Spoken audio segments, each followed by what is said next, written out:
ভালো করে বান, ভালো করে বান।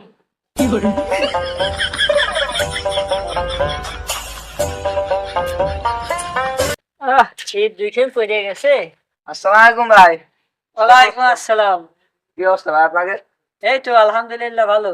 তা কি ভাই এই তো আমরা এই পথে যাচ্ছিলাম। আপনাকে এই বাড়িটা কি আপনাদের? আমরা নতুন বাড়ি করছি। ও তা ভাই মিষ্টি খান্না কিছু টাকা পয়সা দেন। দেখো তো আমার সালের মতো মনে হয় নাই। না হেৎ, তুই তো আমি বিয়ে করিসনি। ও বুঝে যায় আসলে। ওই শালা টাকা দে। কিসের টাকা ভাই? চান্দা দে, চান্দা দে। দেব না।